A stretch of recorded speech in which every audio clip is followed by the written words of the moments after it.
السلام علیکم ورحمۃ اللہ وبرکاتہ۔ سامعین کرام، 12 ربیع الاول جس کو ہم میں سے اکثر لوگ 12 وفات کے نام سے جانتے ہیں، یہ پیر کے دن ہے، یعنی جو پرسوں دن آ رہا ہے پیر، اس میں یہ 12 وفات ہے۔ اکثر لوگ نہیں جانتے کہ 12 وفات منانی چاہیے یا نہیں، 12 وفات کا منانا کیسا ہے، اور 12 وفات میں کیا کیا چیزیں بدعت ہیں۔ آپ علیہ الصلاۃ والسلام کی ولادت باسعادت، آپ کی وفات اس مہینے میں کس تاریخ میں ہوئی ہے، اس کے بارے میں اکثر لوگوں کو معلوم نہیں ہو پاتا، اور معلوم نہ ہونے کی وجہ سے ہم لوگ طرح طرح کی بدعتوں میں، خرافات میں، الگ الگ چیزوں میں ہم مبتلا ہو جاتے ہیں۔ حتیٰ کہ اس مہینے میں خاص طور پر 12 وفات یعنی 12 ربیع الاول میں جلسے جلوس کیے جاتے ہیں۔ تو آئیے سامعین کرام، آج کی اس ویڈیو میں میں آپ کو بہت ہی اچھی طریقے سے 12 ربیع الاول یعنی 12 وفات کے بارے میں سمجھاؤں گا، 2 فتاوی کی روشنی میں، جن میں سے ایک کراچی کا فتویٰ ہے اور دوسرا مادر علمی دارالعلوم دیوبند کا فتویٰ ہے۔ آپ حضرات جب اس کو سنیں گے تو انشاءاللہ تعالی امید ہے آپ اس کو سن کر کے بہت اچھے سے سمجھ جائیں گے کہ 12 ربیع الاول منانا کیسا ہے انشاءاللہ تعالی۔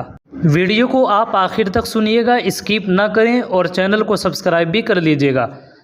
ایک سائل نے سوال کیا ہے، ربیع الاول میں کیا کرنا چاہیے، یعنی ربیع الاول میں اکثر لوگ خوشیاں مناتے ہیں تو ہمیں کیا کرنا چاہیے۔ اس کا جواب یہ دیا ہے، ربیع الاول میں جشن منانا اور چراغاں کرنا رسول اللہ صلی اللہ علیہ وسلم کی ولادت کی مناسبت سے گھروں کو سجانا اسلامی تعلیمات کا حصہ نہیں ہے، بلکہ یہ سب کرنا اسلامی تعلیمات کے خلاف ہے۔ حضور اکرم صلی اللہ علیہ وسلم نے نبوت ملنے کے بعد اپنی حیات دنیاوی جس کی مدت 23 سال ہے میں ایک مرتبہ بھی اپنی ولادت کے دن جشن نہیں منایا، اور صحابہ کرام رضوان اللہ تعالی علیہم اجمعین، تابعین، طبع تابعین، ائمہ مجتہدین نے بھی اس کو کبھی نہیں منایا۔ خیر القرون اور تقریباً ابتدائی 6 صدیوں کے علماء، صلحاء اور اولیاء کرام نے اسے نہیں منایا۔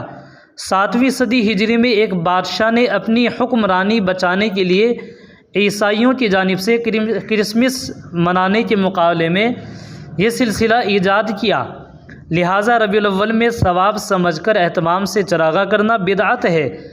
نیز ان ایام مخصوصہ میں خاص طور پر کھانے پینے کی اشیاء بنانا اور تقسیم کرنا بھی بدعت ہے، لہٰذا ایسے کاموں سے اجتناب کرنا شرعاً لازم ہے جن کو عبادت و ثواب کی امید کے ساتھ نہ رسول اللہ صلی اللہ علیہ وسلم نے بذات خود کیا ہو اور نہ ہی صحابہ کرام و خیر القرون میں کسی نے کیا ہو۔ باوجود یہ کہ یہ حضرات نیکیوں کے معاملے میں ہم سے زیادہ حریص تھے، اور اس زمانے میں بھی اس کا وجود ممکن تھا۔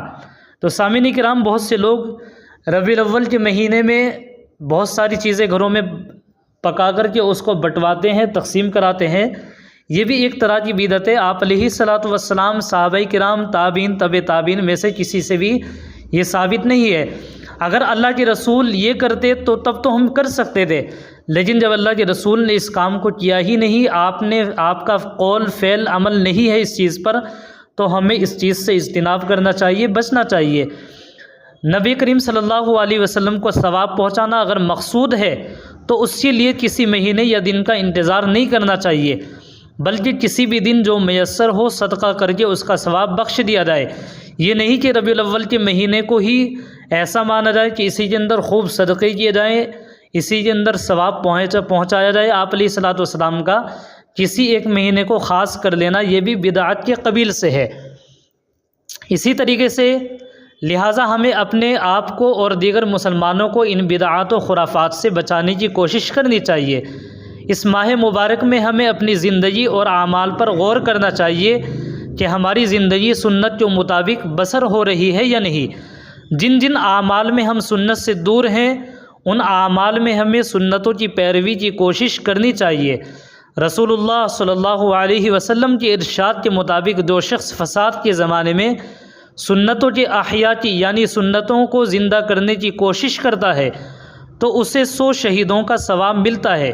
لہٰذا ہمیں نبی کریم صلی اللہ علیہ وسلم کی سنتوں اور آپ کی تعلیمات کے مطابق زندگی بسر کرنے کی فکر کرنی چاہیے، اور باقی جو خرافات ہیں جن میں ہم لوگ مبتلا ہو جاتے ہیں، طرح طرح کی نئی نئی بدعتوں میں ملوث ہو جاتے ہیں، ان سے دوری اور اجتناب کرنا ضروری ہے۔ ایسی چیزوں میں ہرگز نہ پڑیں۔ کسی بڑے عالم سے پوچھ لیا جائے اور اس کو جان لیا جائے ربیع الاول کے سلسلے میں۔ اسی طریقے سے آئیے دیوبند کا فتویٰ بھی آپ حضرات کے سامنے سوال جواب کی روشنی میں ہم پیش کرتے ہیں۔ آپ ویڈیو کو آخر تک سنیں، اسکپ نہ کریں۔ ایک سائل نے سوال کیا ہے، ربیع الاول کے مہینے کی تخصیص کر کے سیرت مصطفیٰ، عظمت مصطفیٰ، شان مصطفیٰ، ولادت مصطفیٰ صلی اللہ علیہ وسلم وغیرہ جیسے ناموں سے جلسہ و جلوس کا انعقاد کرنا اور ماہ ربیع الاول کے آنے سے پہلے عوام کو خبردار کرنا اور ان سے مشورہ کر کے جلسے کے لیے ربیع الاول کی تاریخ طے کرنا اور خصوصی اہتمام کے ساتھ اجتماعی جلسوں کو ترتیب دینا کہ ایک ہی اشتہار میں اپنے علاقے کی مختلف مساجد میں ربیع الاول میں روز و شب جلسوں کی ترتیب رکھنا اور عوام کو فضائل سنا کر جلسوں کے اخراجات چندہ کر کے وصول کرنا، جیسے شرکاء کے کھانے پینے، خطیبوں اور مقررین کے اخراجات و وظائف و ہدایہ کے لیے چندہ وصول کرنا شرعاً درست ہے کہ نہیں؟ یہ سائل نے سوال کیا ہے، اس کا جواب آپ سماعت فرمائیں۔ بسم اللہ الرحمن الرحیم۔ حضرت صلی اللہ علیہ وسلم سے سچی محبت رکھنا ہر مومن کے لیے لازم ہے، لیکن سچی محبت اسی وقت ہو سکتی ہے جب کہ وہ شرعی اصولوں سے نہ ٹکراتی ہو۔ اس میں شبہ نہیں کہ رسول اللہ صلی اللہ علیہ وسلم کی ولادت مبارکہ تمام لوگوں کے لیے رحمت و سعادت کا ذریعہ ہے، اور حضور صلی اللہ علیہ وسلم کی سیرت و احوال، فضائل و مناقب اور حیات طیبہ کے مختلف گوشوں پر بیان و تقریر کرنا کار ثواب ہے، لیکن یہ اسی وقت ہے جب کہ سنت و شریعت کے مطابق ہو۔